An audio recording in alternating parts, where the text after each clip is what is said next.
I would be looking for approval of the agenda. So moved. Moved by Duckham.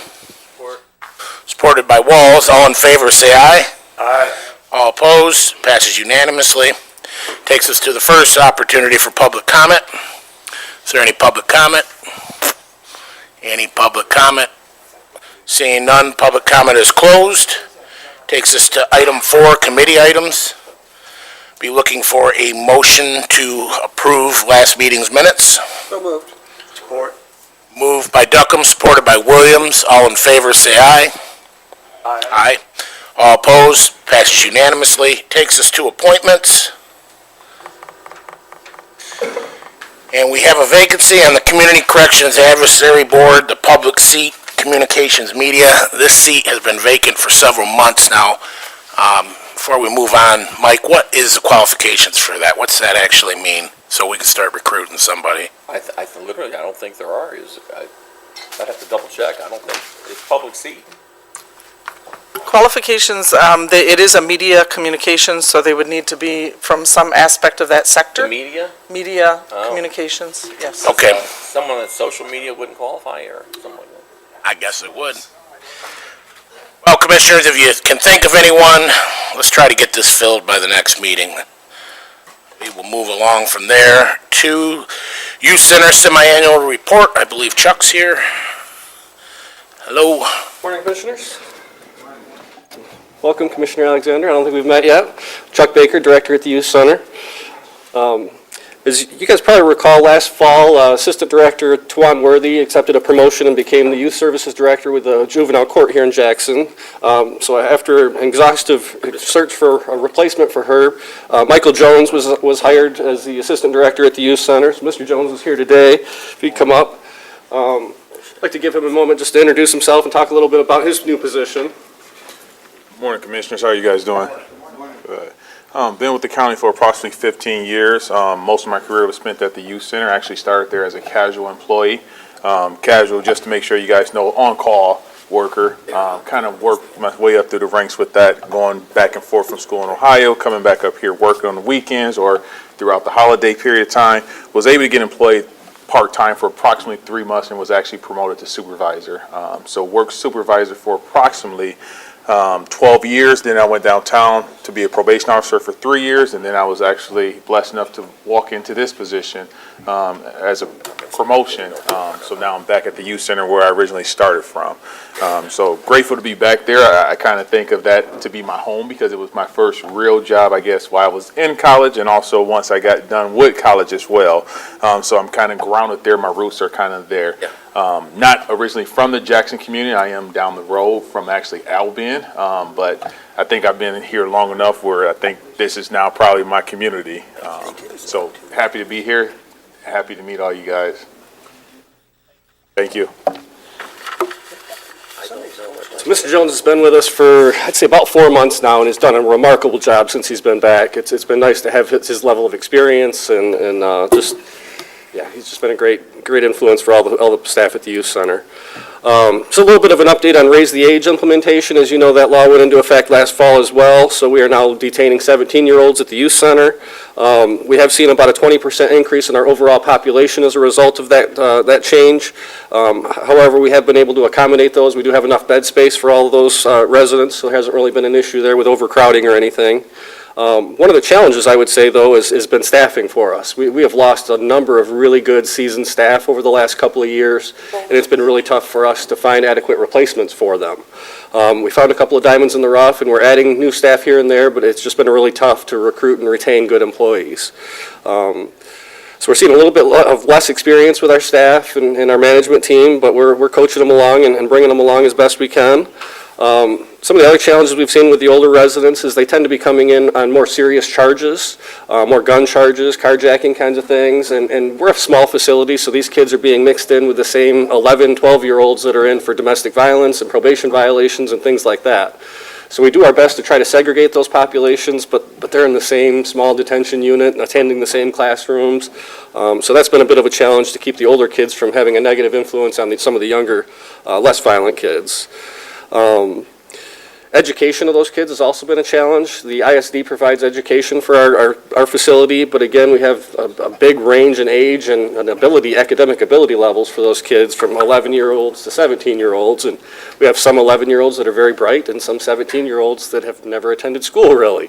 So you can't even really go by their chronological age, but all the kids are in a science class together. And one of the things that Mr. Jones has been working on is moving towards more of an online curriculum so kids are able to earn credits.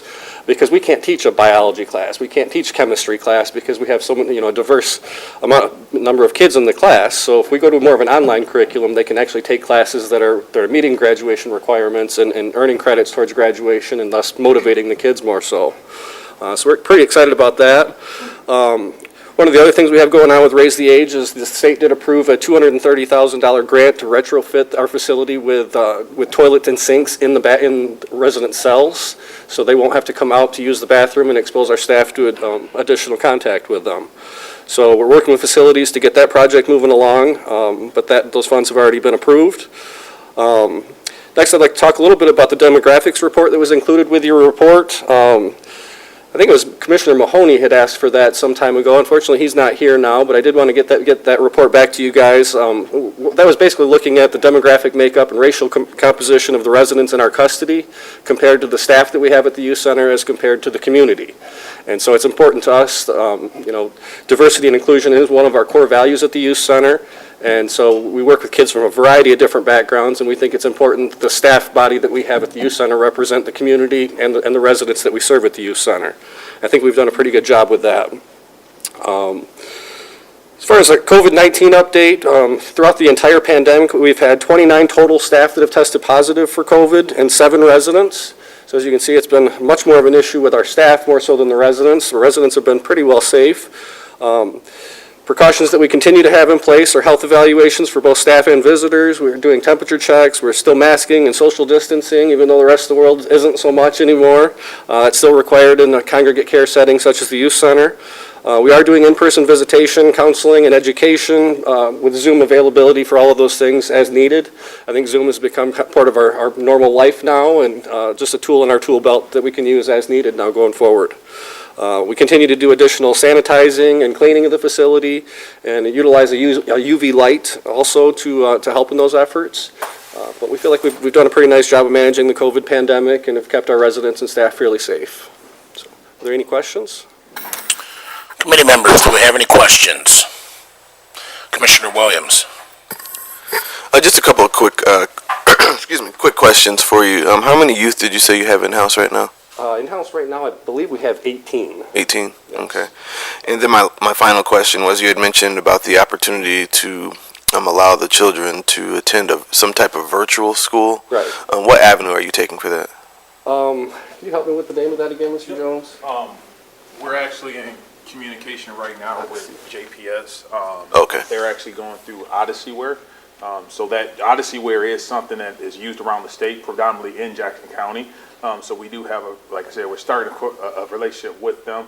We're going to also be in other additional school systems, our school districts as well, trying to establish some type of relationship. So far, I do have one teacher that's kind of taking the lead in that, and she has been in contact with Columbia and also Northwest as well. Perfect. So at least 2 of the major 3 in the community we will start a relationship with and hopefully get everyone on the same page. Perfect. Okay, thank you. Nothing further, Mr. Chair. Any other questions, committee members? I just had one on the bathroom renovation. What type of bathrooms? Are we taking into account potential weapons that can be made? Yes, these would be correctional type, Okay. restrooms like you would see in a jail cell. Okay, thank you very much, both of you, for your work. Thank you. Yep.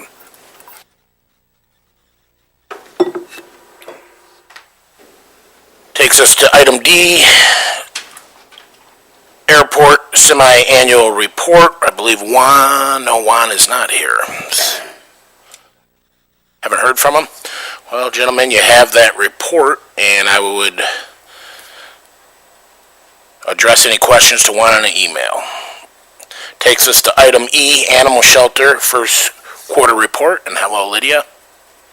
Hi, good morning. Good morning.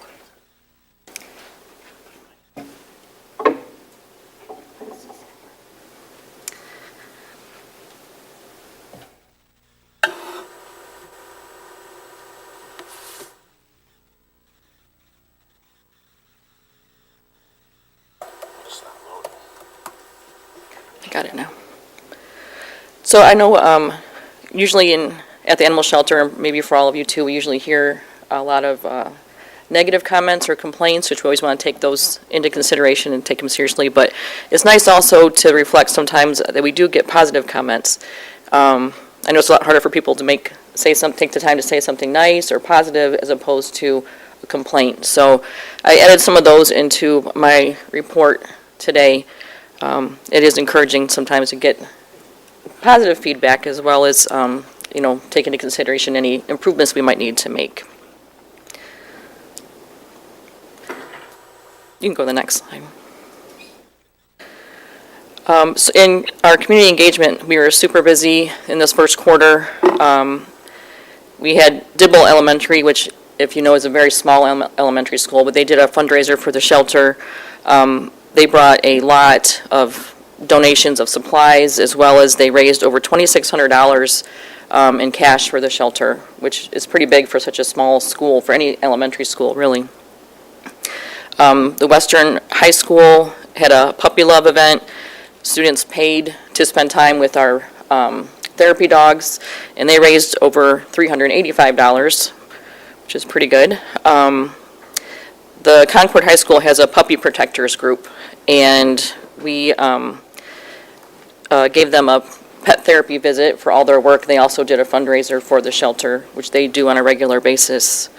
The Jackson Teen Outreach Program, TOPS, they visited the shelter as part of a community service project, and they spent some time seeing what happens at the shelter and what we do there, and they helped out with some of the animals as well. Michigan Center Student Leadership Group is a group of their student council members and leadership team. They also visited the shelter, gave them a tour, and they brought donations with them as well.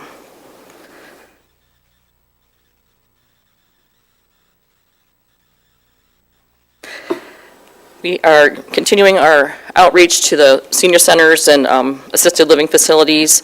The bottom picture there, you see, we call that kitten fishing. We take a baby playpen, put the kittens in there, and dangle the toys in so the kittens play with them.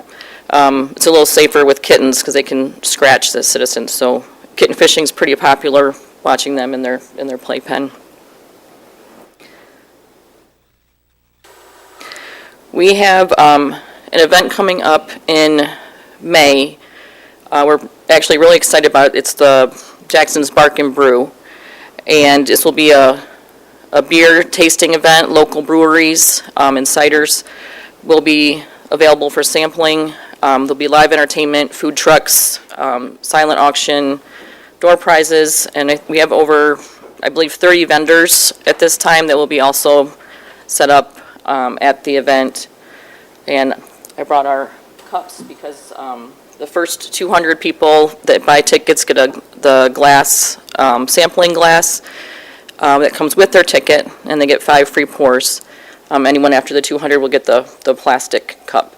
But we have a lot of sponsors that made this event possible, so any expenses that we had for the event have already been covered. So any ticket sales or any other sales that happen during the event will all be revenue to go towards the shelter. How much were the tickets for someone to attend? $25. Okay. I hope you all come. It's going to be fun. In January, this first quarter, intake seems to be about the same. Nothing dramatic as far as increase in intakes or outcomes. Looking to be about on track for where we would normally be this time of year. And same with dogs. I had to include this picture of this guy because he's this big burly man, and he got this little tiny Pomeranian, and he brought him back to visit the other day, and he loves this dog, so they're a cute couple. Yep, nothing much new there either. I wanted to just share, I know that you are aware of our transport program for animals that are out of state, that we bring in animals that we don't normally have in our area to make those available to people who are looking to adopt, but can't find the specific pet type that they're looking for. But we also assist a lot of other agencies in the state of Michigan as well. We get contacted regularly by the agencies that I listed here, and as space allows, we do have a pretty good adoption program, and usually are running low on animals are available for adoption. So this helps the other shelters in our community, or in our state out, as well as makes those animals available for adoption through our shelter, and meet the need that we have, the demand that we have for adoptable animals. Animal control is, usually we slow down a little bit in this first quarter with the animal control with the cold weather. But I can already see that starting to pick up a little bit as the warm weather comes. A lot of animals are out running, enjoying the weather by themselves. So animal control will likely get busier as the time comes on, or the spring gets going. That's a picture of Officer Klinko there. You may have seen the news did a story. This dog was in the Grand River. It was in the water, but was also surrounded by ice, so it could not move. Jackson Police Department assisted on scene to make sure that Officer Klinko was safe, and he was able to rescue the dog that was hyperthermic. And but the dog was okay. We found the owner, and so that was a happy ending. Again, this is just some either Facebook messages that we've received or comments that people have made on some of our posts. It made me happy to see someone said, "Love your kennels," and they noticed they were very clean. We do a lot of videos and pictures from our shelter, and we don't have to go and clean up and then take the picture because they, our staff does a really good job of making sure they do stay clean. So, again, just nice to see the positive comments instead of just negative. Some really interesting fundraisers that people have done for the shelter. A lot of times we have kids that will do birthday parties and they'll ask for donations for the shelter instead of for themselves, which is really sweet. I think this is the first we had a poker team. They do a poker team every month, and the winner of the game gets to choose what charity to donate the funds to. And this month he chose the animal shelter, which they brought us a check for over $800, which was really, really nice. I've never seen anybody do poker before, so that was fun. Any questions? Committee members, do we have any questions? Thank you very much, and we do appreciate your work. I know you've had, I hear about some things behind the scenes, and you've dealt with some unique individuals over the past few months, so we appreciate you doing it, and I think the vast majority of the community does too, so thanks. I appreciate that very much. Yep. Yes, Commissioner Bear. Do you have any update for us on the renovation of your facility? Time frame? They're supposed to start April 1st. I assume that was not an April Fool's joke, so, but that's the plan, if everything goes forward, but we are moving forward, so that's great news. But I appreciate you all very much, so thank you for your support for the Yep, shelter. thank you. Have a great day. You too. It takes us to item F, Emergency Management Quarterly Report with Jason.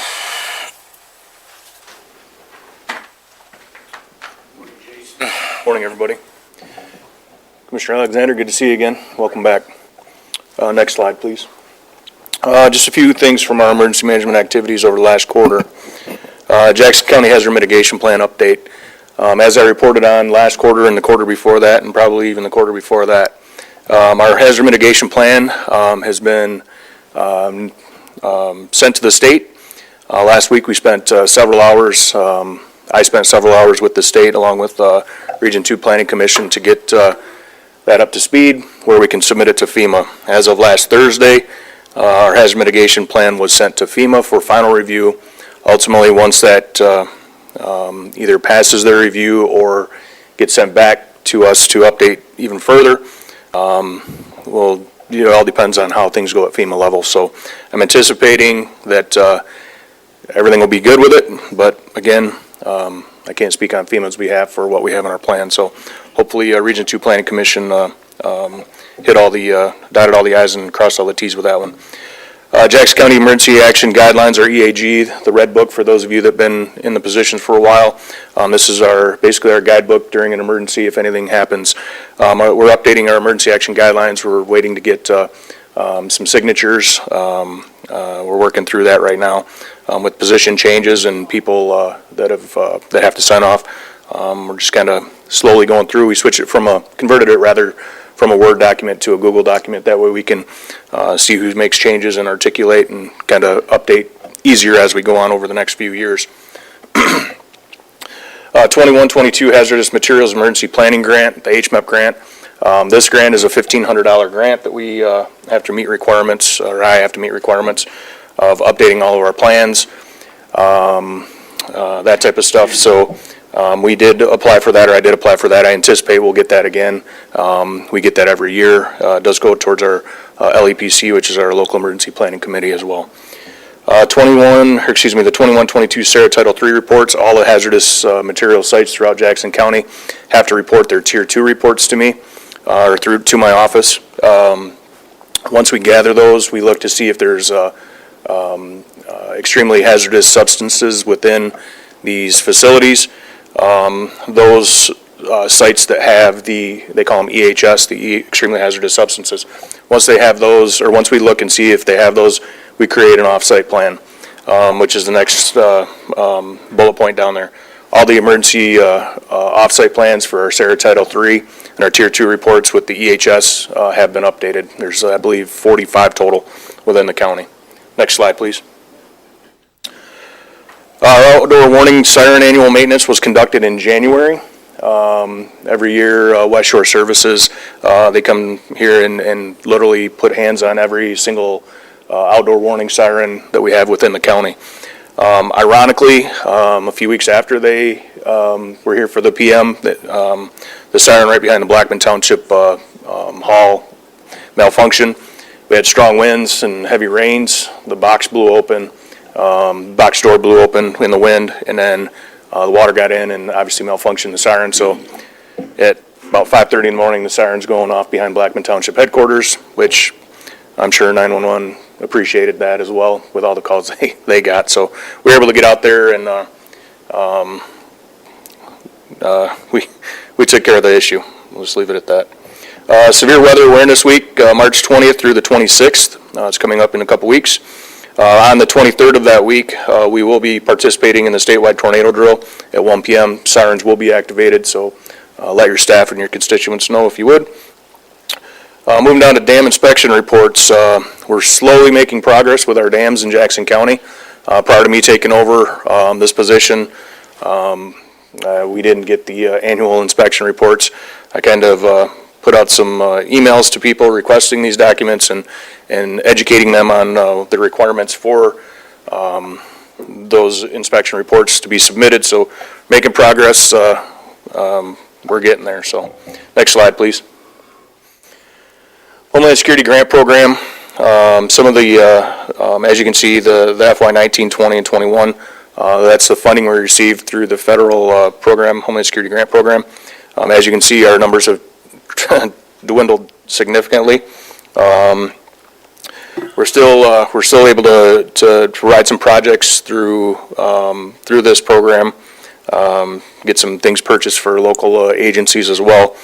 Our FY 21 dollars of $22,958, that is actually last quarter I said that was tentative, but this quarter it's official. So we did get the official word on that. Some of the projects that we have done over the last quarter, the SRT vests, the Throwbot, which the Throwbot is also with the special response team. It allows them to kind of get an eye or a visual on the area that they're going into.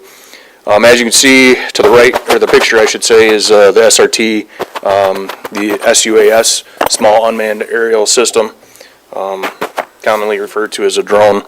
This is a pretty neat system as well. Allows the SRT team to throw the drone inside, literally throw the drone inside of a building, a room, whatever, and kind of get a visual and audio as to what's going on within that area. I'm sure the SRT team would love to give you guys a demo on all this stuff. If you want that, just reach out to them, and it's kind of cool, actually. I know, Deborah, we saw it at one of our local planning team meetings. It's pretty neat. The E-rail equipment, that's the emergency response to animals, or excuse me, emergency response to accidents involving livestock, and I want to talk about that in a little bit on another slide. We did have an E-rail response down in Lenawee County that it was beneficial for. We just got a piece of equipment, I think it was maybe a week and a half before the crash down in Lenawee County that was purchased with Homeland Security funds that was instrumental in the response. And then last but not least on this slide, Code Red renewal. I'll be putting in for that out of our Homeland Security grant funds if that gets approved at our local planning team level. Code Red is an annual contract that we have. So next slide, please. Just a few training and exercises that we have coming up. Michigan Hazmat Responder Conference. If anybody wants information on any of these or to attend any of these, please let me know. Great Lakes Homeland Security Training Conference is a really good one to attend. And then locally, we're going to, let me back up. The Hazmat Conference is at Crystal Mountain. The Great Lakes Homeland Security Conference is in Grand Rapids. And then the Agriculture Emergencies Training, we had originally hoped to have this in June here in Jackson County. Due to instructor conflicts, we had to bump it out to September. So we'll be hosting that September 16th to the 17th for our local, it's primarily focused on our fire departments, but we will also have other first responders to fill those positions as well. Still continuing to work on our Emergency Operations Center. And then along with that, once we get the Emergency Operations Center up and running, we've identified a pretty good gaps in our EOC staff training, so we're going to be trying to get everybody up to speed on that to make them feel comfortable when we do have an event or a disaster. That way, if you don't practice this stuff and if you don't plan for it or don't do it every day, you kind of forget it. So we're trying to get our EOC up and running, and then be able to provide our staff additional training to make them feel more comfortable. And then ultimately, additional exercise planning for 2022. We have a bunch of stuff coming up. I didn't want to put it on here, but we're working on some active shooter events at local schools, Springport being one of them. And then there's a whole bunch of other things we have in mind. We're doing a chlorine exercise. Most of them are going to be focused on tabletop exercises because with everybody's busy schedule, it's tough to take them away for a day to do a full-scale exercise. So we'll start with tabletops and then we'll progress from there. Next slide, please. Code Red notifications over the last quarter. We had 12 notifications that I sent out. Those varied from freeway closures due to crashes to shootings around the area, just for simple notifications. Along with that, those were emergency notifications. So, like I said, those were 12 of those. Along with that, we had 10 weather warnings that went out automatically through Code Red. Anytime a particular area within our county gets hit with whether it's a winter weather warning or whatever it is, Code Red automatically generates that response and pushes that out based on latitude, longitude. Moving down to the last thing I have on here, the E-rail response that I wanted to talk about. The pictures here are of it was a semi tractor trailer coming out of Canada. It was hauling 85 sows headed to Bob Evans market or Bob Evans facility in Hillsdale County, in the city of Hillsdale, I should say. The truck driver apparently took the curve too fast. As you can see, the semi ended up on its side with the 85 sows inside of it. Each sow weighed 500 pounds. When the call came out, the MSP was the police agency on scene. Again, this was down in Lenawee County. It was a unique set of circumstances because the sows could not be moved out of the trailer at the time because it was sealed. I learned a lot over the last couple weeks about the USDA and when livestock come across the border, if they're not vetted and inspected at the border, then they can't be touched until a USDA member gets to the scene. So It was sealed. The sows stayed on there until USDA vet could arrive. Lo and behold, MSP had reached out to operations and then contacted us for our E-rail trailer. We were able to get into contact. Our trailer is housed at Liberty Township Fire Department. Chief Brandon Hughes does a phenomenal job. Brandon grabbed a couple of his staff, they responded down there, and from the debrief we had with MSU Extension and Brandon and everyone else, couldn't have went any smoother. The red trailer that you see there, that is the trailer that was donated by the Jackson County Fire Chiefs Association. It houses all the E-rail equipment. We were able to get it through Homeland Security funds, donations through private sector, and then MSU Extension and U.S. Pork Producers Association. Long story short, with this, every piece of equipment was used. The equipment that I talked to you about a little bit ago that we literally got in a week and a half before this crash was instrumental. It was a large, it's called a SCED, and I forget what that's the acronym for, but basically what it is, it allows any type of large animal to be, for the SCED to be placed under it, and then it allows cables, pulleys, winches or whatever to be able to slide the animal out. So obviously not all of the sows lived. For somebody to try to move a 500-pound sow that's basically, heavy weight, dead weight, it's pretty hard. They were able to utilize the SCED, put it under it, utilize winches and able to slide everything out to get to the live ones that they could offload onto another trailer. Ultimately, out of this, I believe all but 15 sows survived. There was a great partnership with Napoleon Livestock. They were able to bring out a couple livestock trailers to offload. It worked out phenomenal.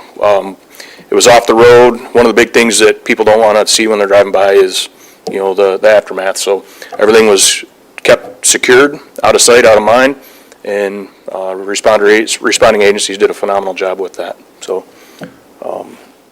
it is a countywide resource. It's also a regional resource, and it's also a statewide resource. We have originally it was one of two. Otsego County had the other trailer. We had the second fully operational. It's kind of put us on a map for that. And then Branch County is getting a third one. So next slide. I think that's all I had. Any questions? Committee members, do we have any questions? I have one on the dam inspection reports. Sorry, I was jotting notes when you went over that. Those are reports you've done or you are going to do? No, they send them to me. It is no responsibility of emergency management. It is the responsibility of the dam owner to do the inspections. The only part that emergency management has in this is we are the record keeper per se. The inspection reports are. Let me zero it down to what I really want. Did you get a report for the center dam? Yes. Would you mind emailing that to me? It's not I didn't get the final copy yet. Okay. They hired a consulting firm, I believe, to do it. Okay. They sent that to me. I sent it back with my corrections. Comments? Okay. Which, it was 99% done. And Okay. it was done in a very good job, so. Good. Yeah. I've had some people reach out to me, that's why I asked, so if you wouldn't mind if I could get Yeah, once I get the copy of final it. copy, I'll forward that on to you. Okay, But- thank you. Yep. Commissioner Duckham. Is the Brooklyn Dam in there too? It is, however, I don't know what exactly is going on with that. I know there was some discussion that they were going to remediate that dam and remove it. That I have not been a part of. I've just heard rumor about that, so I haven't actually been involved with that at all. All right, thank you. So, All right, thank you for your Thanks. report and your work. Have a good day. Takes us to Jackson County Department of Transportation with a host of items today. Yes, we have a lot. Good morning. Our first item is Mott Road culvert. This culvert is in critical condition. It's located on Mott Road just south of 94 in Grass Lake Township. We have been working on this for over a year now, monitoring it. frankly, fighting with Eagle on the size of this. So the existing culvert is a 48-inch, 4-foot culvert. And they are requiring us, we did not get anywhere with them, so they're requiring over a 14-foot box culvert, as you can see in our write-up. So in the last 3 or 4 months, it has deteriorated. We have a washout. We monitor it daily, but we're at the point where we had to throw our hands up and get our Eagle permit and proceed with replacement. So we are asking for you to approve the purchase of the aluminum box culvert from Jensen Bridge for $32,482.80. This will be installed by our crew as soon as possible. Any questions? Committee members, any questions? Commissioner Williams. Just one question. What is the funding source? Is this coming from your budget? Yes, sorry, that is coming out of J.C. Dott's operating budget. Okay. Nothing further. Mr. Chair, I'll offer a motion. It is shared, though. I forgot to put that in there. It's a local road, so Grass Lake is sharing 50/50 the cost. Yep. Chairman Shotwell has a question. Angie, we have other bridges that are closed and culverts that are closed in Jackson County. What makes this one get replaced and those remain closed? And this is more just an overall strategic question so the board can understand why that stuff down in Pulaski is not taken care of, but the stuff in Grass Lake Township. And I'm sure it's because of Commissioner Walz and his great negotiating style with J.C. Dott. Definitely. Funding would be the answer to that. I think you're speaking of Hanover Bridge being closed. And you'll see on a later item, we do have an update with that. It is in a bridge bundling program. Fingers crossed that things don't go south with that, but that's why it's not being submitted this year for the local bridge funding. But it is in a package that will be funded 100% by the state to rebuild that bridge. Now, it is 2 or 3 years out, though, and we did let the township know that. But basically, it's funding. This is a culvert. It's a lot cheaper to do, and the township had the funds to participate with us. Hanover Bridge is almost $1 million. I think it is $1 million bridge, and so we need a grant for that. Does that help answer? Oh, it does. I want to be able to let constituents know Yeah. the difference. That's Yep. what I'm looking for. Thank you, Angie. Thank you. Mr. Overton has a question as well. Recently, we received a FOIA request, it was one of a complaint/request, but they were suggesting that JDOT does not properly backfill around culverts and to a proper, density? What is the process, and are you meeting the standards? Yeah, so I haven't heard on the specific, I think they named 2 locations, so we're researching that. But I can speak to, in the past 3 years, we have implemented standards for that. So our engineering team goes out and checks density and makes sure the material they're using is proper. It is true, in the past, the material they pulled out just kind of got put back in the hole and closed up, and then we'd monitor it to see if it settled. We'd fill it in if it did. But now we're doing it per the MDOT standard that we do on all our federal aid projects for all of our culverts that are in the road, doing the 8-inch lifts per the standard, checking density, doing another lift until it's up to road surface level. Terrific, thank you. Okay, committee members, this is an action item today, so I'd be looking for a motion to expend these funds. Moved by Duckham, supported by Williams. All in favor, say aye. Aye. All opposed, passes unanimously. Takes us to item H. Okay, so this is culverts again, but this is our annual purchase. If you recall, or you might not recall, but typically we do this every year for projects. We got an abundancy of culverts in a couple years ago, and last year we did not have to purchase culverts.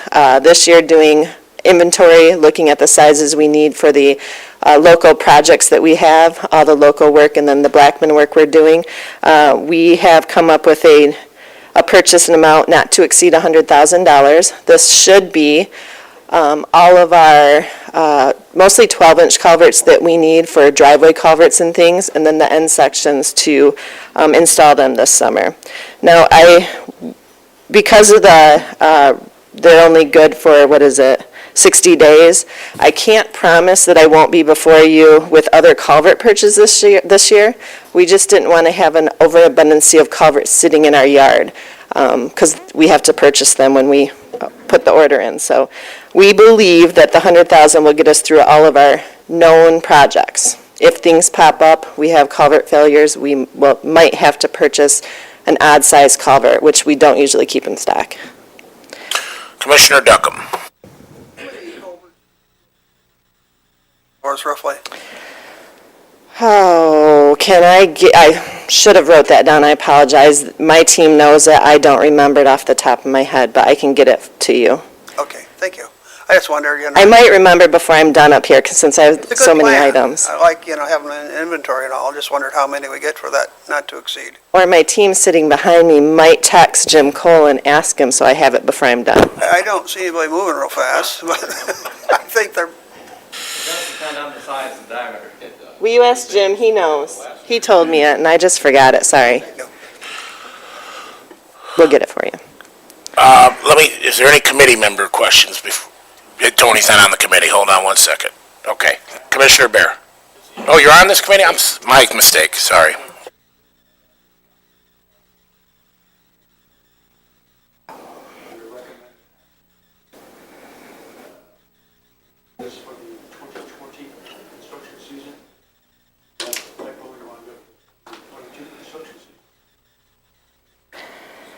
I'm not sure where you are, but yes, for 2022. I'm sorry. Oh, the bid. Okay, I did not download that to my packet, I'm sorry. So you're talking about the one that has the CoPro and our logo on it? Okay. It's the actual recommended action for us. Actually, it's on the board docs. Yeah. We'll get that corrected, Commissioner Bear, by the full board meeting. Yeah, I Actually, we can apologize. adjust it now. In our write-up, the recommendation is wrote correctly with 2022. And I'll read it right here. So, is there any other questions? If not, I'd be looking for a motion to forward to the full board authorized to purchase of culverts from Jensen Bridge and Supply Company for the 2022 construction season at a cost not to exceed $100,000. support. I'll make the motion. Okay, moved by Duckham, supported by Walls. All in favor, say aye. Aye. All opposed? Passes unanimously. Can I add, it's about 300 culverts. 300 Commissioner culverts, Duckham. Commissioner Duckham. Thank you. Yep. All right, that takes us to item I, cold patch. Okay, so this is our annual bid that I love, hate bringing to you guys. It is our cold patch. It is a bid not to exceed $250,000 per year. We're asking for you to award to Lakeland Asphalt for 1 year with a possible extension of another year. Lakeland has been our supplier for a number of years, I believe. It's a 50 cent per ton increase, which we were surprised that that's all it was. It's a good price. It is in our budget, unfortunately, every single year to do pothole patching until we get all the roads recycled. So it is in our budget for '22, and then it's in the draft for '23. Any questions? Committee members, any questions? If none, I'd be looking for a motion to forward this to the full board. Moved by Bear, Support. supported by Duckham.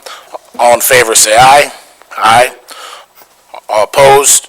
Passes unanimously. Takes us to item J, asphalt cement.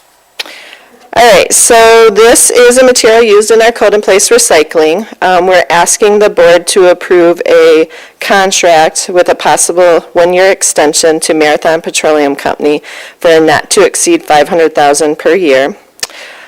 Just to remind the board, this is basically the glue to our recycling.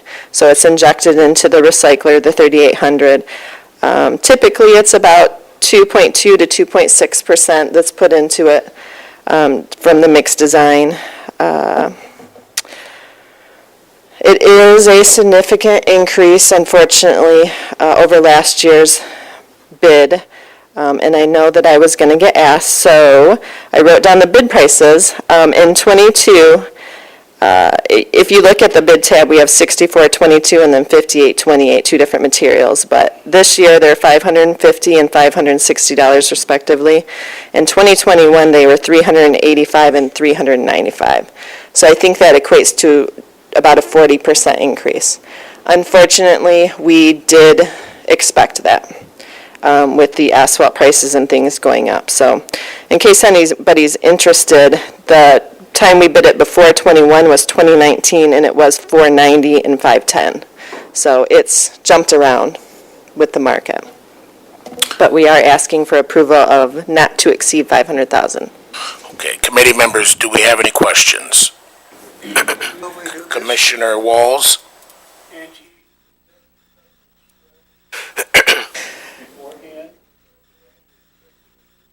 This is the stuff that's injection in the mixing chambers in the machine. So it is the foaming agent. Like when water hits the hot liquid asphalt, it's what creates the foaming action in the mix. Commissioner Bear? Hey, Angie. Okay. This is the liquid that goes into it arrives at 300 degrees. It goes into the big tanks that we have that we did a couple years ago that keeps it hot. Yep. And then it gets put into our trucks to deliver it to the machinery on the road. Yeah, I believe the temperature is 370, and then, yes, it's put into our tanks at our plant, kept warm, and then we pull off it daily. If you remember when we first started, we didn't have the tanks, so then they delivered a site. Yep, that's the material. Thank you. Commissioner Williams?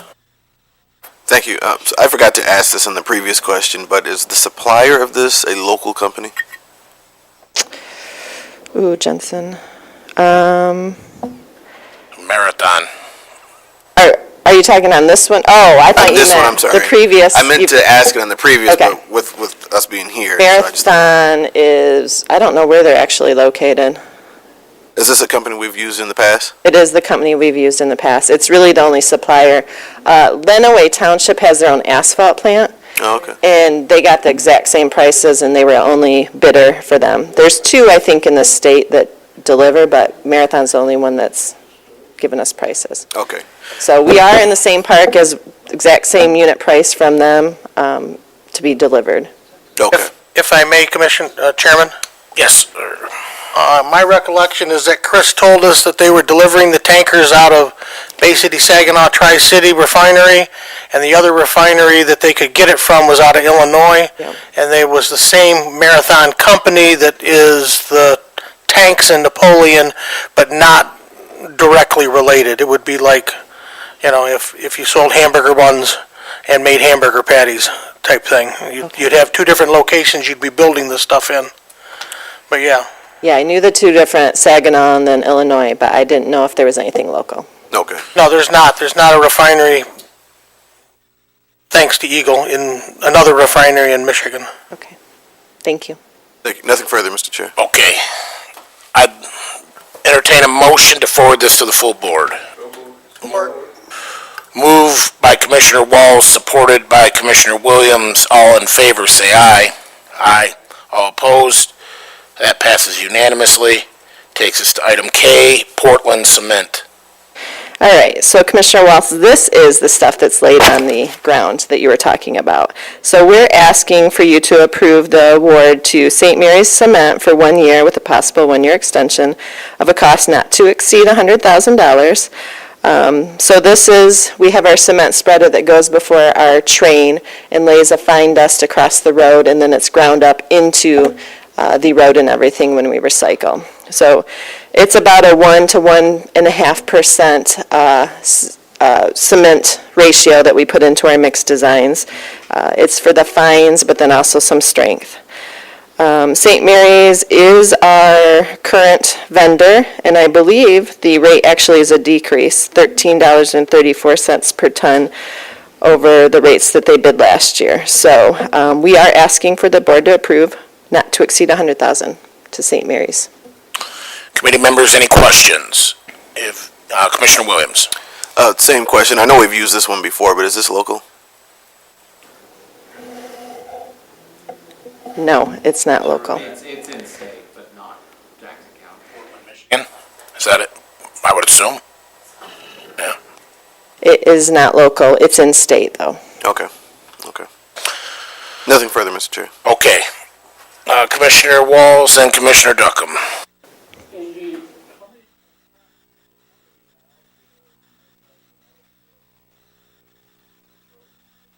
Oh, that's a good question. I can tell you that we are planning on doing about 15 miles this year, but this number, because we didn't want to, 15 miles of recycling this year. We overestimated this just to be safe so that we don't have to come before you in case we get extra funding or, money falls from the sky and we can recycle more. So I can get that number. Ben does our estimates for us. I asked him to be safe, but if you would like that number, I can get it. I just know that it's about 15 miles that we plan on recycling this year with our local projects. Commissioner Duckham. I had a constituent email me and ask if our asphalt recycle machine is down. No, it is. I mean, down for the winter. Okay, now they was talking about last year, and they said they were told that we only done 2 miles of No. recycled highway paving last summer, and why are we keeping it secret?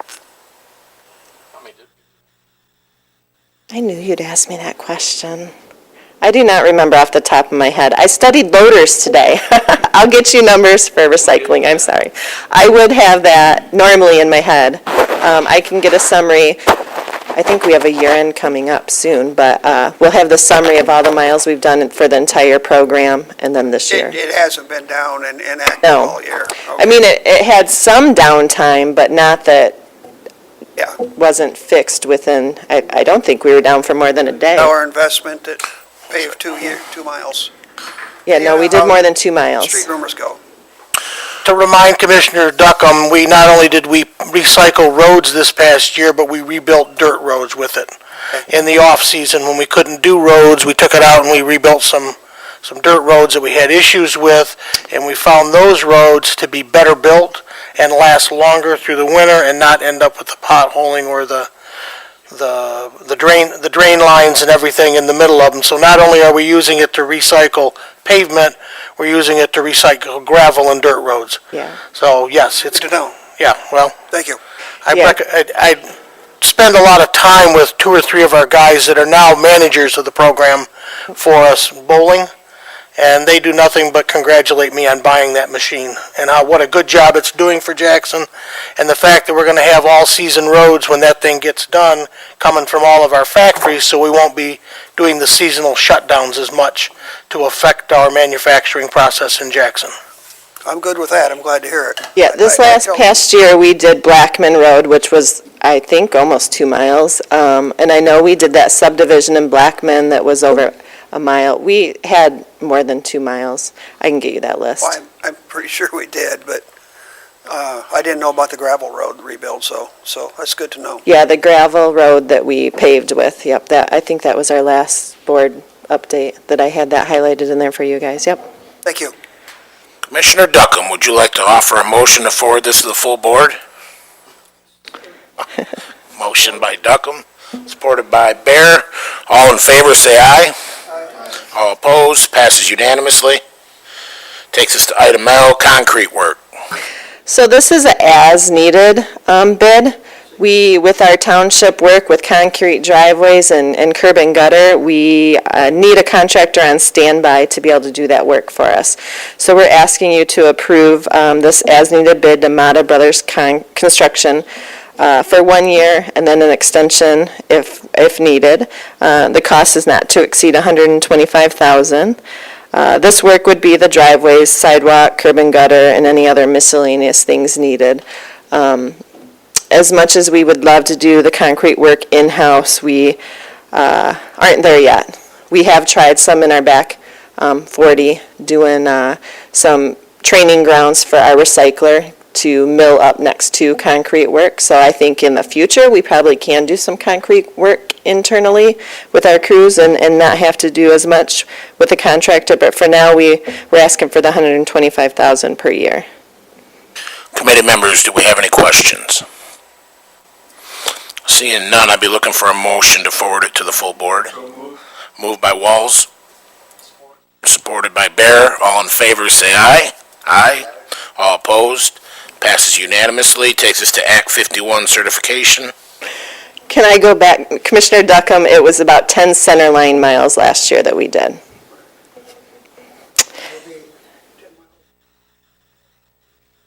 Center line, so no, just 10 miles. So 20 if you're counting how much we recycle. Yeah. Yes, those terms are confusing. Sorry. All right. So now we're on the Act 51 certification. So this is our annual certification that we do and that we ask the chair to sign the 2 cover sheets, our urban and our countywide. This is how we get our Act 51 funds because our funds are based off our mileage. So the current report that we have is from January 1, 2021 to December 31st, 2021. This year we had no abandonments. It was just length corrections. So with various projects we've done, we have very detailed records of how long the road was when we recycled it or paved it or did whatever. And we compared that to our certification book and have the listed corrections to make. They sum up to about 99 feet, but you can see in our write-up the different roads that we're correcting and the links that we're requesting to correct them to or from. So we're asking for the chair to be able to sign the cover sheets for the Act 51 road certification book. Any questions, committee members? Seeing none, I'd be looking for a motion to forward it to the full board. Support. Moved by Bear, supported by Williams. All in favor, say aye. All opposed? Passes unanimously. Takes us to item N. All right, so this is what I think I talked about in my first one a little bit, but this is our annual submittal for our bridge funding grants. This year, I believe it's 4 that you can submit, and we are submitting all 4. We are asking for a resolution to support the submittals. It's required with the grant application. You can see them listed there. So Ben Road, Albion Road, Trist Road are all replacements. They're load-restricted bridges that need to be reconstructed. And then the number 4 submittals are preventative maintenance package that are some mill and resurfaces or epoxy coatings on the bridge deck to prolong the life of it, prevent the leakage into the bridge and then deterioration of the beams and the abutments. So we are asking for a resolution to support these. I should say that in partnership with our bridge inspection contractor, Great Lakes, we worked on this group of submittals. And then, just to point out again, the 2 that are not being submitted, that are in critical condition, are the South Jackson Road Bridge, because that will be rebuilt this summer, and then Hanover, because we were advised by the state to not put it in with this, to leave it on the bridge bundling, because if you got funds for this, then they might pull it from the bridge bundling. And this program requires a 5% match. The bridge bundling is 100% free to us. Very good. Committee members, any questions? Seeing none, I'd be looking for a motion to forward this to the full board. Moved by Duckham, supported by Bear. All in favor, say aye. Aye. All opposed? Passes unanimously. Takes us to item O. Okay, so this is an amendment to our state maintenance contract that you approved in October. When the contracts were all signed and sent back, they realized that they had the wrong Appendix G attached. They had the old one and not the new one that the negotiating committee agreed on. So all of us are required to bring these to the board to get these amendments approved. The amendment is basically, it deals with the calculation of reimbursement for unemployment costs, which JCDOT typically doesn't have any unemployment costs on their contract, so it really shouldn't affect us, but we're asking for the approval of the amendment so that we're in line with what the state needs from us. Any questions, committee members? Be looking for a motion to forward it to the full board. Moved by Walls, supported by Bear. All in favor, say aye. Aye. All opposed, passes unanimously. And this takes us to item P, the loaders. All right, are we ready? Okay, so since I was here last time, we've done a lot of homework on our loaders and what industry is doing and what other road departments, commissions are doing. As we said before, and everyone I think agrees, loaders are an essential piece of equipment for our operations. After the meeting, we went and looked at the 2 loaders that are needing repairs and got cost estimates for them to look at fixing them so that they can be put in service and used. And 2 of our loaders need immediate repairs, and they range from $180,000 minimal to get both of them, $180,000, to a maximum of about $421,000 in repairs. And that would be repairs that do not have to be done right now, but are recommended. We have 9 loaders. They range from 8,000, a little over 8,000 hours to over 11,000 hours. We are asking, based on the numbers that we got for repairs of those 2, we are again asking the board to consider allowing us to purchase 2 loaders at this time. One of them would be on state maintenance activities, so over the 5 years, we would be reimbursed for the purchase of that loader through our state maintenance contract.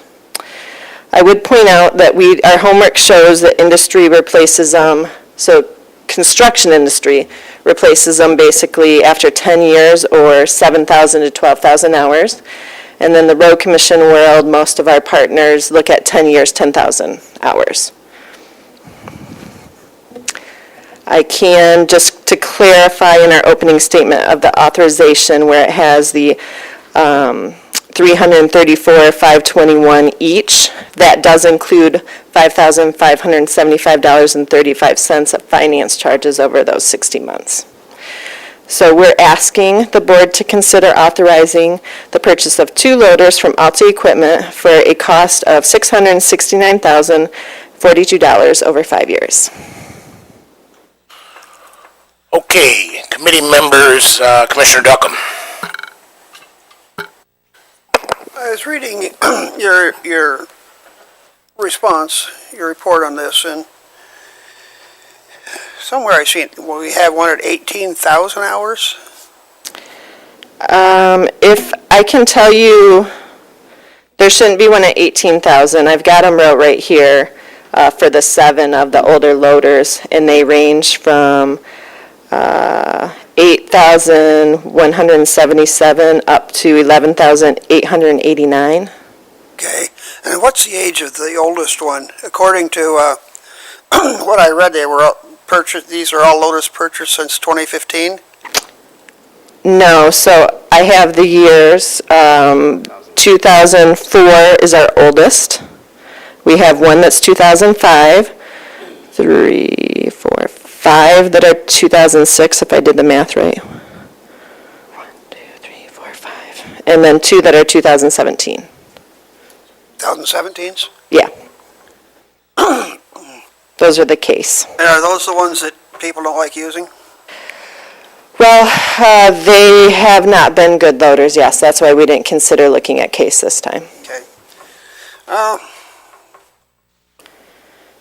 What I'm concerned about is we're $1.5 million short on money this year to fix the roads and than what we anticipated, and these are about $1 million originally.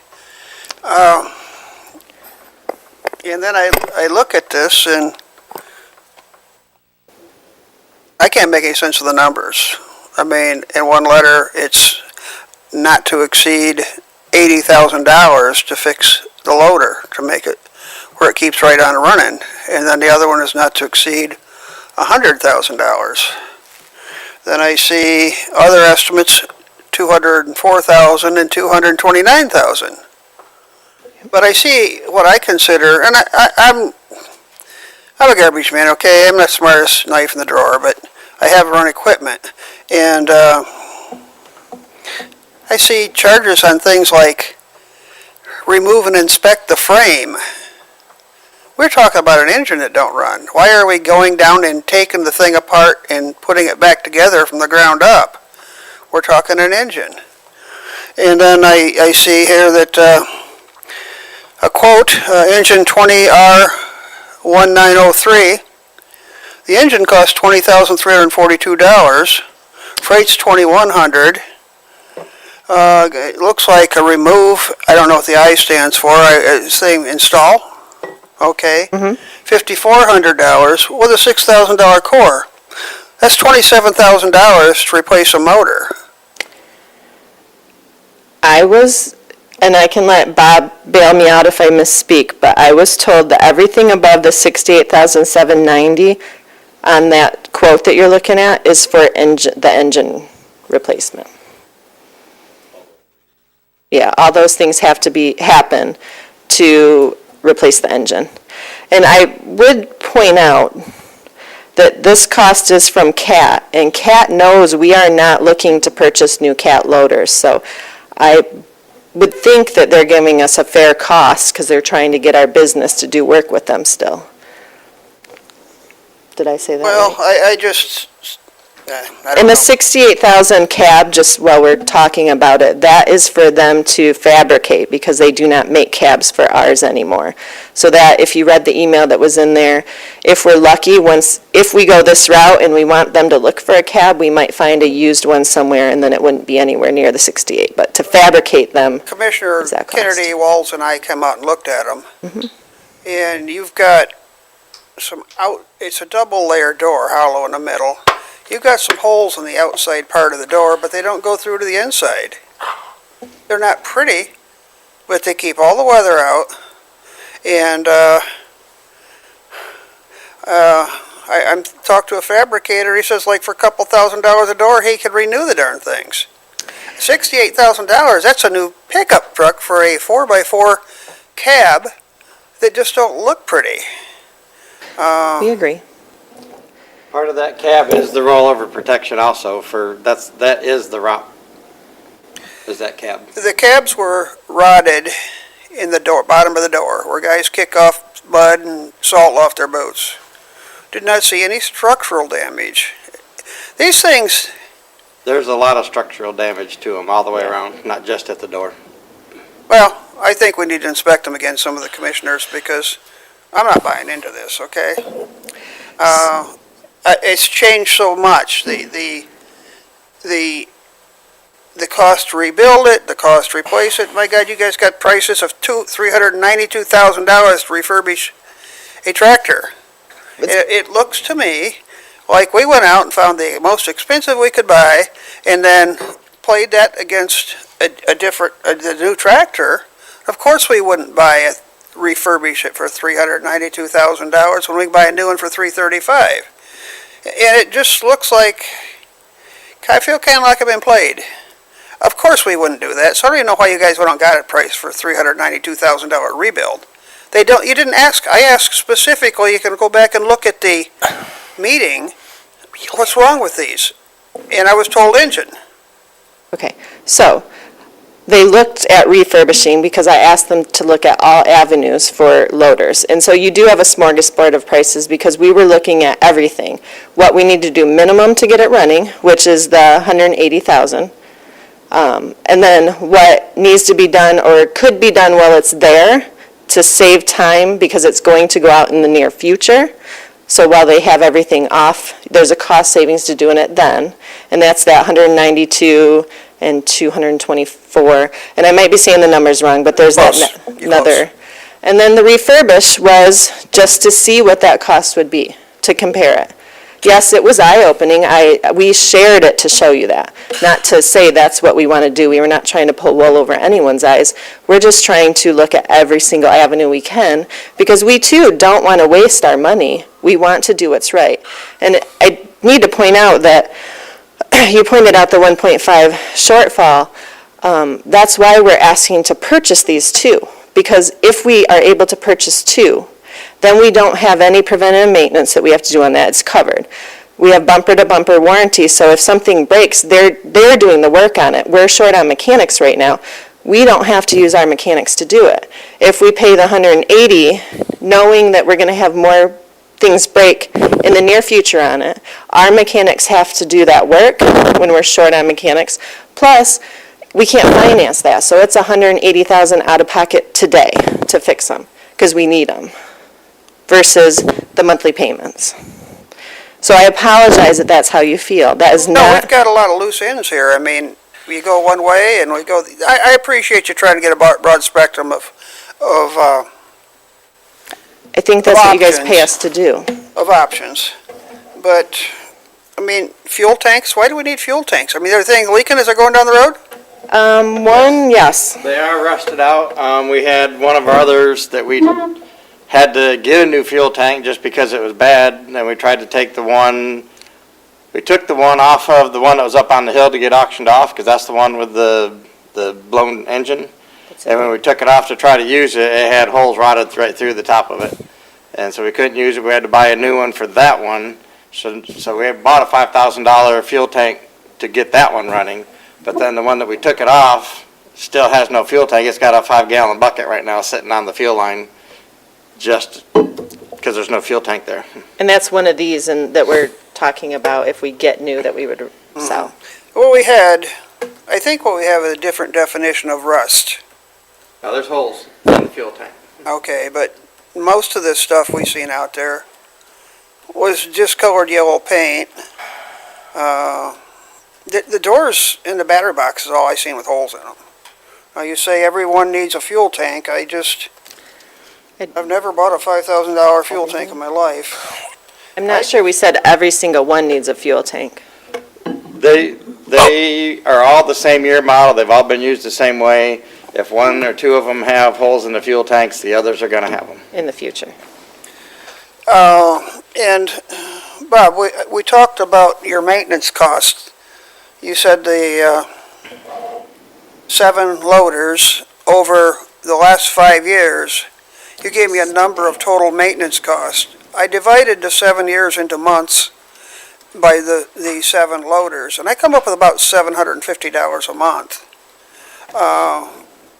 That's not a lot of cost, and I tried to find out what that cost included. As my speculation, it probably includes oil changes, coolant exchanges.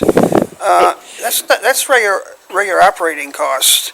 So if we're only putting $700 a month or so in these loaders, that's a bargain. Again, we're trying to be proactive as much as we can. These are 16 to 18 years old, and our co-partners at other counties are replacing at 10 years so that they don't get nickeled and dimed like that. We don't have the money to take it and keep throwing into it. So, yeah, you would expect to have the 750 in the early years. Those are preventative maintenance, but now they're getting older. The charges we can probably pull if you're needing to see when the bigger purchases were, those were later years, once they hit 10 years. Well, I just don't see it. What do we do with the other loaders? We got 2 at every garage? 2 at every garage and one with the, Like the setting at the garages. Are we using them every day, or are they a backup in case one breaks? no, they're not backup. So one is loading material in the yards, because whether it be winter or summer, we're loading materials. And then the other one is there for storm events. So as we have trees fall at night a lot, not just on high winds like we had this weekend, but when trees fall, we use our loaders to go out and clear those roads. We do use both loaders when that happens, and we still get beat up sometimes because we're not fast enough. Well, I think there's a lot of fluff in here. I really do. And there's a gap between if you take $80,000 or $100,000, subtract about $12,000 to $14,000 for new tires, and then the cost of an engine installed. There's like $30,000, $40,000 in there, just extra work that's being done. I just want the roads fixed. I don't want to spend. We can have a real nice top-notch fleet of loaders and not have any money left to fix the roads.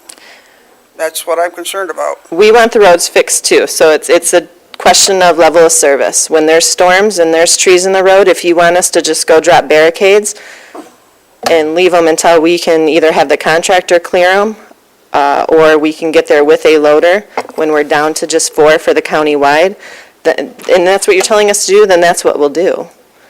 We're trying to maintain the level of service that I I think the understand that. board expects of us and the residents of I Jackson understand County and expect. appreciate that, okay.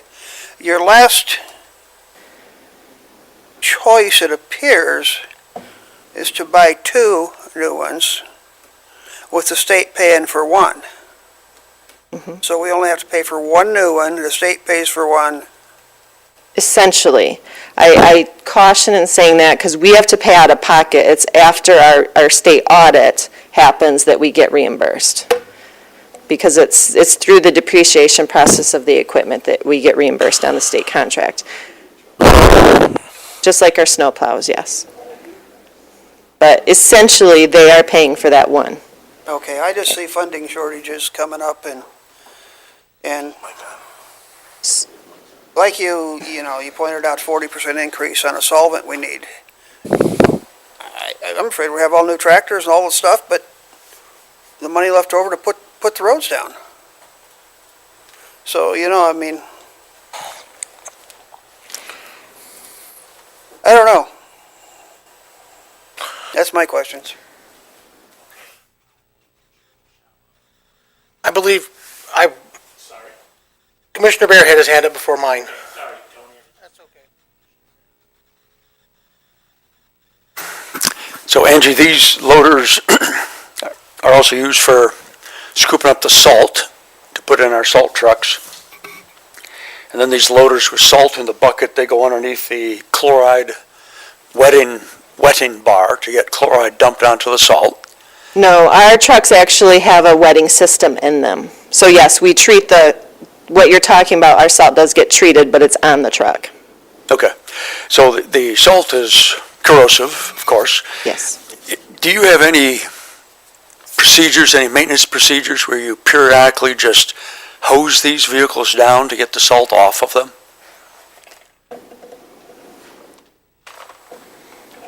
Yes, after every storm, we have a 2-inch fire hose that they can utilize at our wash rack. They can also run them right through the wash rack and let the wash rack,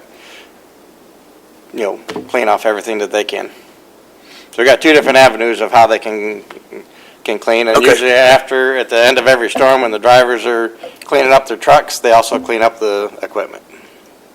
Good, thank you. Chairman Shotwell? To rebut Commissioner Duckham, number one, we have budgeted for roads. That money is already there. We're going to fix roads this year. We're going to fix a lot of roads. You just bought asphalt cement, Portland cement. You're going to run the recycler. You're going to run the recycler to rebuild gravel roads as well as asphalt roads, number one. Number two, we have about $200,000 to spend a year for the next 5 years roughly on front-end loaders and not have to deal with long-term maintenance. I took Friday evening and took these bids after the Administrator Controller's Office made them public to all commissioners, and I went and met with one of the competitors, a CAT. And he went over these bids with me line by line, and he said that the prices we're getting are extremely competitive. Matter of fact, they're better than what they would normally see in an industry, and there's prices that are given to what are commonly referred to as preferred customers. And a preferred customer is somebody who pays their bills on time, who makes sure that the equipment is well maintained before they show up to work on it. Now, if they tell me that they need to have this work done to them, and at the end of the day, I'm going to have a loader with 8,000 hours still on it, but a rebuilt motor and engine, and I need to fix all my hoses and everything to make it continue to operate, that makes sense to me. You don't just restrap on all the old hoses and O-rings and everything to a piece of equipment. You put it back together correctly, so that way it'll last. You don't want a hose to blow after you've gone through and done all this.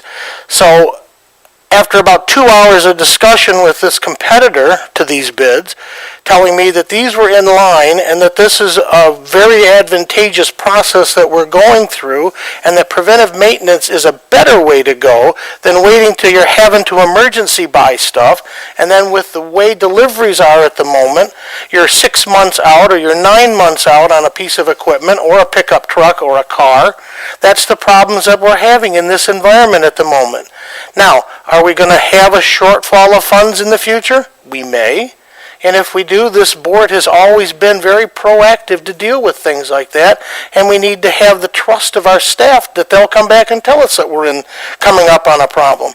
That's what she's telling us right now, is that for $200,000, I can get you 2 front-end loaders to help you take care of your problem.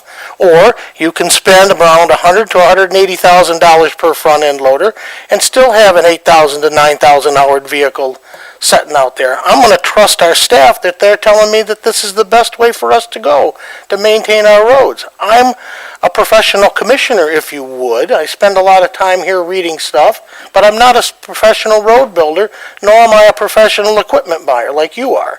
So I apologize for that. I believe we're in line, and I think this is the most competitive pathway we can be on. That's my concerns. Thank you, Mr. Chairman.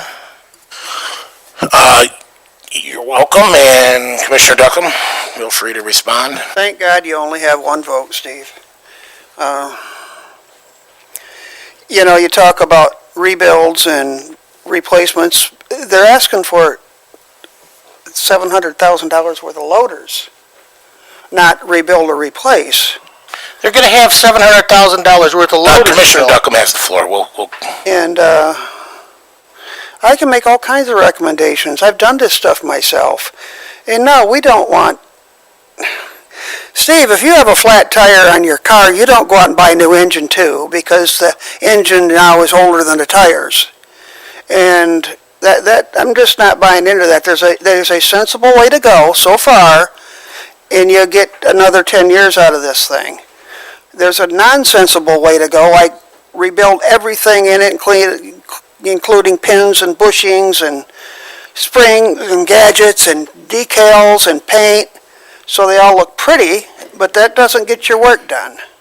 If you look in there, there's $8,500 to paint and put decals on. And that'd be nonsensical to spend $392,000 to refurbish a machine. When they came, I got the floor still. No, it isn't $200,000 for new vehicles. It's $334,000 each. That's $668,000.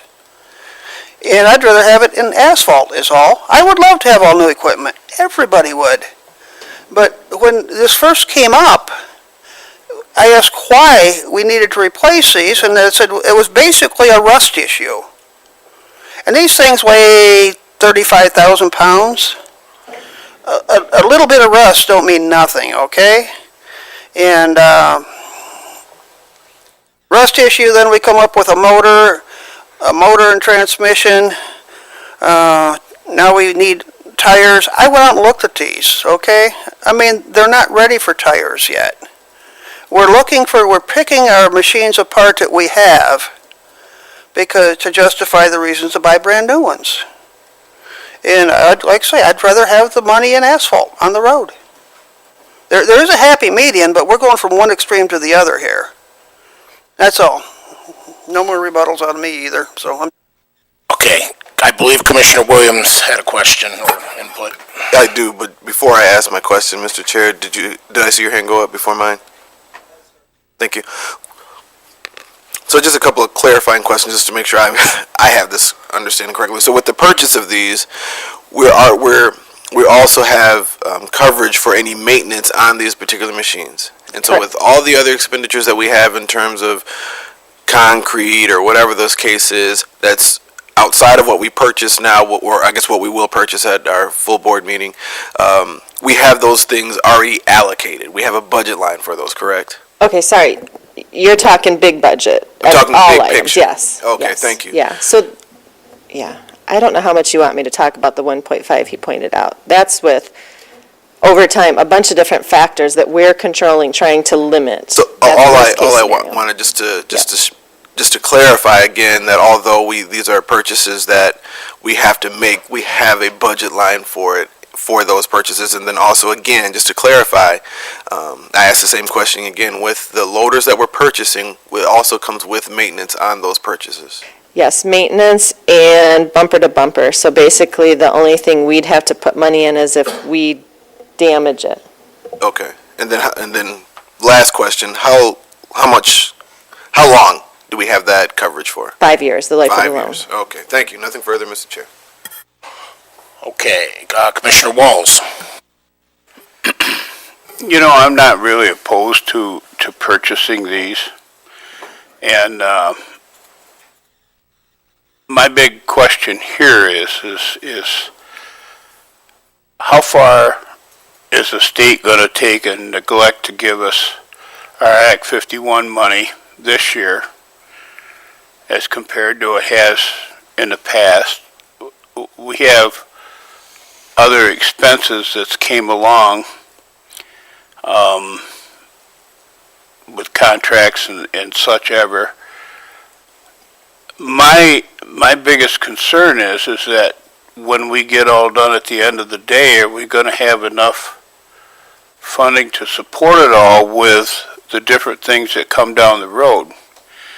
Now, yeah, we could take and put, if you will, a Band-Aid on the machine and make it work. Just for example, Corbin Radiator in Lansing rebuilds them fuel tanks for better than half the cost. I've done it. Just for a point of reference. I'd love to have new machines, but my true question is can we truly afford it in the state that we're in? That's my real question, and I don't want to sell us short at the end of the day trying to figure out, oh boy, we might have bought an extra loader that we could have got by with a new motor or something like that for right now. I know, pins and bushings, all it takes is a grease gun, but they do wear out. Tires wear out. Well, I understand that. I've been there. But at the end of the day, when we're all done, are we going to be able to get through the year and the years to come and not trying to figure out how we're going to scrape and scratch to get our next buck? So the MTF, I can't answer that. Hopefully after next week at the Highway Conference, we're supposed to have some speakers that talk about what's happening in Lansing, so maybe I can give you a better feed on that, if MTF will be going up or changing. But as far as the loaders, I know you're asking me if financially we'll be able to get by, but I have to in turn ask you, what level of service do you want for our residents when it comes to storm damage and safety? Because when the trees fall, if we can't get there with our loaders because they're all broken in the yard, then that's, the constituents aren't going to be happy. Our phones are all going to go crazy. Our Facebook's going to blow up. I understand that. The fact of the matter is we supply the service that we can afford. Yep. And What do you think the constituents are going to do when we don't have the money to do any of it? well, we will continue. There's nothing that's been pulled from our projects this year. I The understand. 1.5 is based on, again, the past year's overtime, not knowing where winter will land, so hopefully, fingers crossed, next month we can tell you it dropped quite a bit because we didn't spend as much overtime as we projected. It was based on purchases that we made in our stock room for the past couple years when we had a much higher cost construction season. So it's worst case scenario that our team thinks that it would be a 1.4 shortfall. But we're watching it. We're meeting bi-weekly. We are meeting with Cecilia, I think bi-weekly or monthly. And Mike and Cecilia and I are meeting, so we're watching it and trying. I do not think at the end of the year will be 1.4. I don't want to promise you, but I do not think so. Mr. I'm Chair, very if I'm in confident. order, I'd like to call the question to the floor. Okay. I don't know if you want to do that, but it's a motion you're making there, Commissioner Williams? Yes, sir.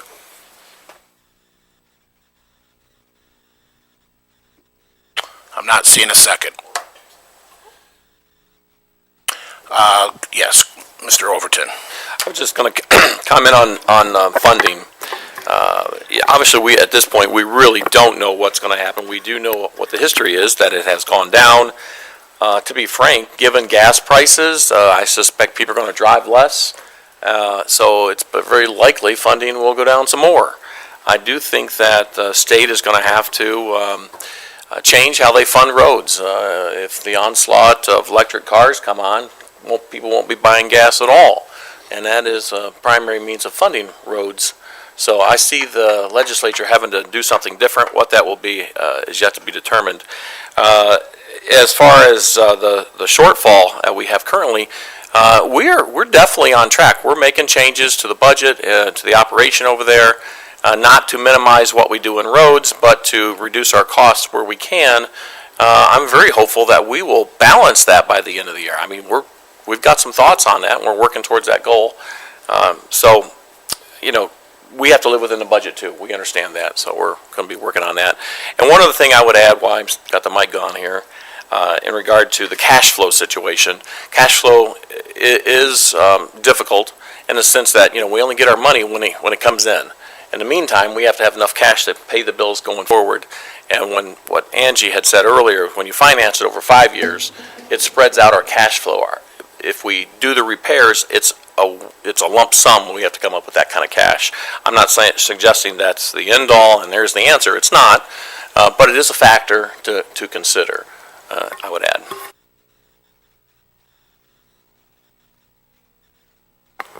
As far as the motion, you realize you need a second, but after discussion, I assume there would be a motion of some sort.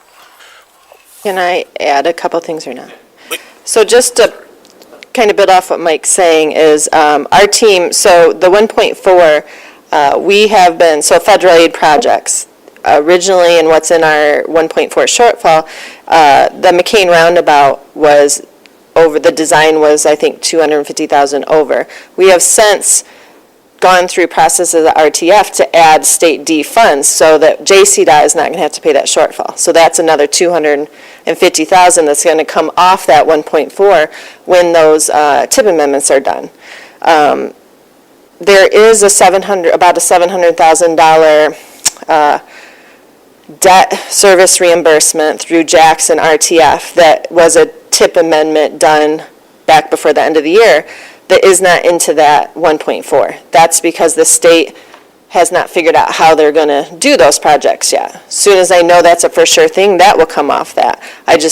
Worst case scenario, right? 1.4 is worst case scenario. Painting, we're doing some of our normal routine maintenance painting with federal aid funds this year to supplement our budget. And then I would just point out last, and I'll be quiet, Mike was talking about if we finance them, then our cash outlay over the 5 years, it's spread. We don't have the $180,000 out of pocket right now for these 2 loaders. I do need to remind, I would not be doing my job if I didn't point out that we still have 5 other loaders that are getting to industry death. They're at that point where we might have to be putting more money into them. So which way do we go? We buy 2 and finance those so that when those ones break, we aren't hit so hard with those repair costs. Or do we repair these now and then we have those ones on top of it in the near future with our tight funds to replace or repair? So. Okay. I'd like to give a little input before we go any further, since some commissioners have had 1 or 2. I'll save my question for last. For me, the issue with, I'll call it the inflated bid, the higher of the 2 bids with all the refurbishing costs, isn't the price on the items. I'm sure you were diligent in your work. It's the fact that, in my perception, some of those items may or may not have been needed. And it seems like we went and just said, we got to do all this. When I and other commissioners take the time to come out to see the items. Now, I'm hearing today that the fuel tank's bad. I would appreciate, with me taking the time to come out there, because I don't think a lot of commissioners in the past always do that you show that to me. Because when we came out, what we were told is transmission and engine. We weren't told anything else. A couple of the commissioners got up in the cabs, observed the rust. I would tend to concur with Chairman Duckham on the condition of them. There was some rust on the bottom. They definitely are not pretty, but I would like to, if we come out there and all these things are needed, I'd like to be shown them. I want to see it with my own two eyes. I'm that kind of guy. Not saying I'm going to do that on every purchase, but things like that. So in essence, there's multiple options here, commissioners. There's 180,000 basically would be what I would call the limp along, the Band-Aid. And we all know that would be risky. There is buying brand new, or there is you could totally refurb one or pick items out of that bid to do that. So there's options other than just the recommendation up here. I would agree with the administrator on the 5 years, on stretching it out. That definitely is an advantage to cash flow. But at the same time, I'm never happy to see that we have to finance something and add an additional fixed cost going each year. I would rather see it budgeted for each year. If we see items that need to be fixed, that we budget for it in that following year. So my one question is, if we were to go with the new ones, I would assume we would sell the two. And do we have an estimate on what they would be worth? Is it 20,000? Right now, the comps that we have are anywhere from, depending on the condition of them, 20 to 50,000 A piece or total? a piece, So 100,000 on the high end. on the high end. Is that with an engine out? Is that as is, or have we repaired them? I think that's when they were repaired. That's if they were in a decent running. So we're not going to sell them. So I think we'd still get probably 20-ish as a minimum, but. Okay, those are my questions and input. Any other? Commissioner Walls. Mr. Chair, I'd like to offer a point of order at this time. The motion has failed, so we should move on to the next order of business. Well, no, the motion didn't fail. I offered a motion and got no second, so that's a failed motion. Your motion died on the floor, and other commissioners would have the opportunity to offer a motion. Yeah, to the floor, and got no second. Therefore, the motion dies. I'll refer it to the administrator. Back to the previous question. Okay, thank you. I'm sorry. Okay, committee members, what's our pleasure?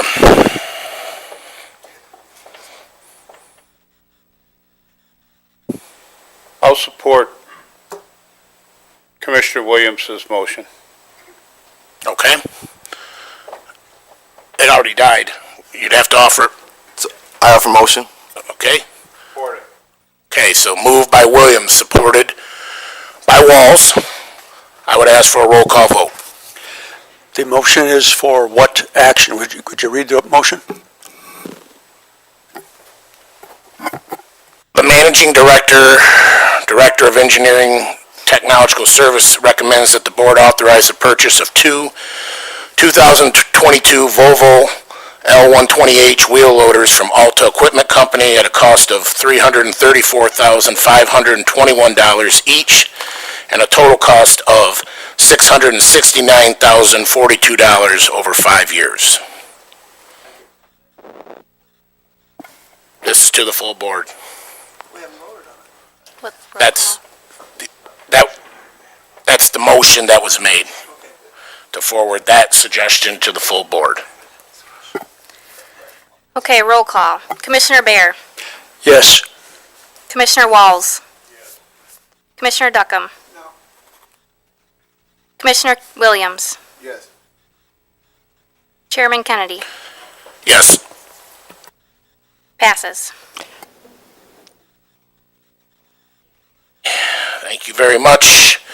Do we have, I lost my train of thought. Give me a second. Takes us to item Q, the monthly report. Oh, I still have one more item. All right. February. So I think this is the start of the 5th winter we've had last month.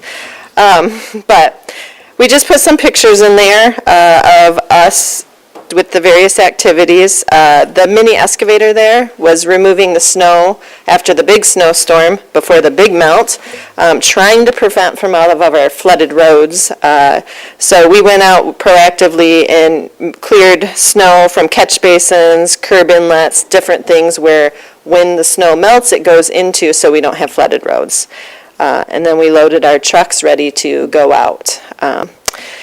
We had another snowstorm after the big melt, so there's some pictures of us plowing some snow. And then the next page is, oh, sorry, you want me to do it? I'll do it, all right.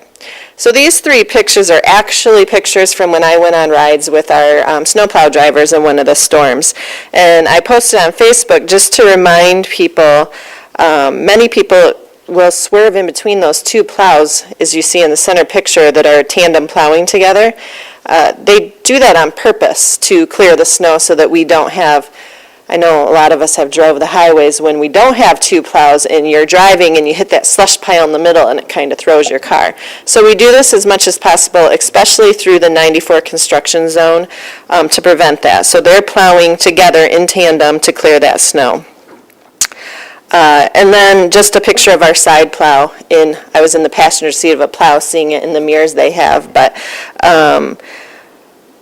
it is essential to have those side wings. It clears a lot of snow in our first pass. So we always talk about first pass and snow events, that we try to get through all of our primaries and locals with a first pass. Well, that first pass with the plows that have those wings, it's essentially another truck blade clearing that shoulder for us, where in past years before we had those, you'd plow the main line and just push it over into that shoulder, and then unfortunately cars, you have that snow on the shoulder you'd get caught in. So these blades do wonders with snow plowing. I did notice how careful our plow trucks have to be, because it does launch off those. They are very cautious when they drive. They drive, I think 25 miles per hour. To not throw it, but it's still, depending on the heaviness of the snow, it will go up. Plaster mailboxes. Unfortunately, some cars, like 94, if you notice, where they have the short wall and then a high wall, or the short wall with deflectors, but then nothing, it goes over that really short wall that has nothing. I drive that every day to work, and I've seen it. There's really nothing they can do to control that. Then the next slide goes into our numbers for February. I do need to point out that this only goes to February 12th. So if you recall, I think one of the big melts was on the 22nd. So material was used during that melt for refreeze area in the end of February. So those numbers are not in here. But you can see that through those first 2 weeks, we spent over $230,000 on salt and about $9,000 on chloride for the state or the county side of it, and $10,000 for salt, and then just over $6,000 for the state side of things in February. Just some pictures of our melt, our springtime right before it froze again. Water, unfortunately, didn't have anywhere to go in our rural areas where we have roads built in the low spots. When the ground's frozen and when it melts, it can't go anywhere, we have this. So we have, the next page shows sorry, I'm not keeping up with my slides. The next page shows a map that, that's one of the snapshots of our map as we kept it updated throughout the storm. But we tried to let the public know where roads were closed or where water was over a portion of the road but still drivable. That was a judgment call we made. We monitored them daily to see if the water was starting to get over the entire road to where we had to close it. And then eventually we started doing a clear and okay map when things, the water started moving or refroze on the road, and then we were able to plow it off with our plows in most situations. But our engineering team will look at all these locations to see if there's anything that we can do, if it's culvert failures or deberming issues, different things to try to prevent next year when we have 10 winters in one. But for now, we just are keeping track of them and trying to alert the public as soon as we can when we have issues. We did get appreciation on Facebook throughout the major storm events. Those are just some snapshots that we took. But I was shocked to see how many residents supported our crews throughout the major snow events. Once the snow melted, it was a little different, but we're working hard to keep the communications open with the public, and whether it be good or bad news, share it with them. Any questions? Okay, we're getting close to the end of this meeting, but are there any questions? Time. Okay. Angie, thank you for your work. I know it's been a brutal, brutal winter with the warm-up cooling. I know particularly from my district, I appreciate you handling the complaints. I know it's not easy. I do hope that someone's going to follow back to Sutton Road, because I am concerned about that's the high school's there, there's a bus garage there, Lester Brothers cuts trucks through there, and the patching is not going to do it. I fear that the 2025 is too far down the road, and there's kids that go there every day. So I'm really hoping that that road is a priority, by the sole basis that there's a secondary school right there. Yeah, it is, and we are going to, I think it's 300 foot of skip pave that we want to do out there. It's got a water issue. The potholes are because water sits on it, so we have to deberm. We would like to do a little bit of ditching or swaling so that the water has somewhere to go, and then do some skip paving this spring. Okay, great. And by the way, also in the district, the road to Michigan Center held up beautifully over the winter, and that was with the new equipment, correct? So hopefully people in Leone see that and take a look at doing the whole township with a village. Oh, yes. Yeah. Sorry, it took a second. Yeah. I can't think of the name, but the one that was our first partnership with Leone Township for, Not a crack in it. I drove down it last week, so. and that's what, 3 years old? 2 years. 2? Yeah. All right, Commissioner Duckham.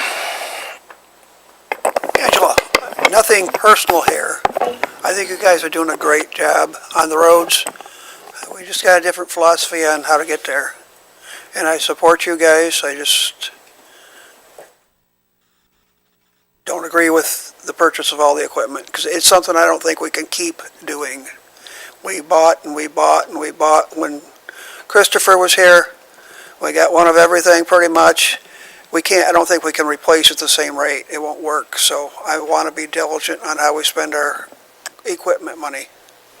Nothing personal. I think you guys are doing a great job. Except on gravel roads. Except on gravel roads. And nobody does. Thank you. So I know we have very little time, but 2 things I just want to say. One, thank you. I have to honestly say you made me learn a lot through this process about loaders.